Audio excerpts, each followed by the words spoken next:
Thank you all. Thank you to all the media friends from Hyderabad who have made it here. Uh, one more film after Salar 2 Telugu. Okay, one more film. Okay. So last time I was in Hyderabad, I was talking to you about a film in which I played the king.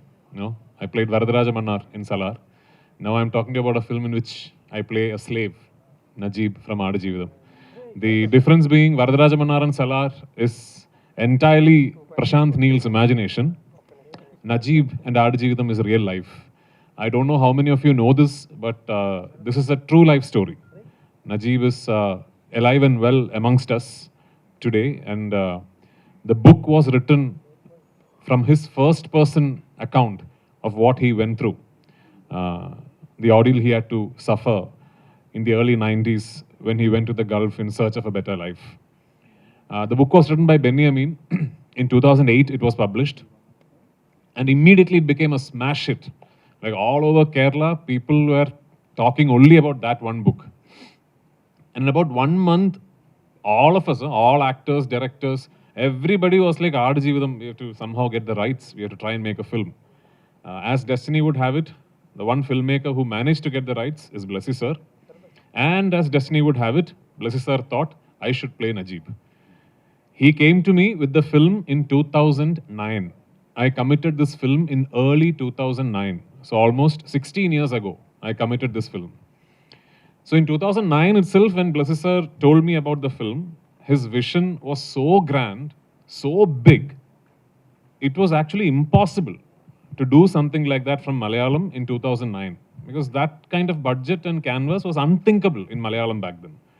It took us 10 years.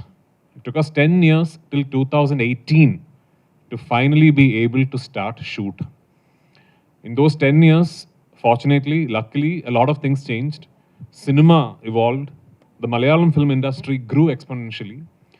And although even in 2018 and today, this film is a very, very big financial risk, but we had reached a position where we can now think of doing a film like this. We can dream of doing a film like this. So we started shooting in 2018. And because the character required a physical transformation from the lead protagonist, which I'm playing, we decided to approach it in a way where I will put on a lot of weight. So I put on a lot of weight for the film in the beginning, so that when I lose weight, the change will be very, drastic. So in the love song and all, you will see very fat. So I put on a lot of weight, and we shot the Kerala portions. And in 2019 beginning, we went to Jordan, Wadi Rum, and we shot the first desert schedule. Then we stopped the shooting for 7 months, I think, for me to lose weight. So my goal was to try and lose as much weight as I can. And I don't know, I think I tried so hard that I ended up losing 31 kilos for the film. And early 2020, we went back to Jordan, now to shoot the thin portions. And we started shooting. A few days later, COVID-19 struck and the entire world was shut down. We had to stop shooting. Not only did we have to stop shooting, for almost 3 months, our entire crew was stuck in the desert, not shooting, not doing anything, not able to come back. Almost 3 months later, we got a Vande Bharat flight, a repatriation flight back to India, and we came. When we came back to India at that time, Blessy sir and me, we had no idea if we will ever be able to shoot this film again, because nobody knew what the other side of the pandemic was.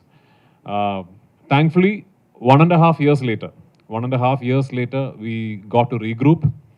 Then we went to Algeria, in the middle of the Sahara Desert. We went to a place called Timimoun, and from Timimoun, you have to drive a bit into the desert to reach our shooting location. I don't think any film crew has ever been there, and I don't think it is going to be easily possible also, because it will need one madman like this to actually take a 120-member crew and go to some place like that. It's like right in the middle of the Sahara Desert. So we shot one big schedule there in Algeria. Then we came back to Jordan, and we finished what we could not finish in 2020. Finally, we came back to Kerala, and in 2022, we finished some patchwork of the film, and in 2022, finally, the journey that started in 2008 in at least the principal photography came to an end. Then it was 1.5 years of post-production. We were very, very keen that this will be a zero compromise film. That we were very sure that not one frame of the film will go through any form of compromise. So the post-production was a very, very diligent process. So 1.5 years later, here we are, 2024. Finally, the film is ready for the world to see what we have created. So making the film is one part of it. Getting the film to the audience is an equally important another part of it. So we were very, very sure, right from 2009, that whenever this film is ready, that we have to try and give this film the best possible opportunity to reach audience across the world. In 2008, 2009, there was no pan-India, by the way. So this was before Bahubali. So no pan-India. Pan-India had not been invented. So we still didn't know how to go about it.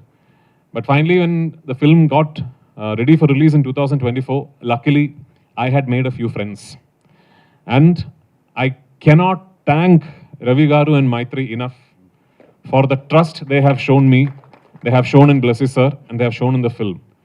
I sent him one message. I sent Ravi Garu one message saying, sir, this is the most important film of my life.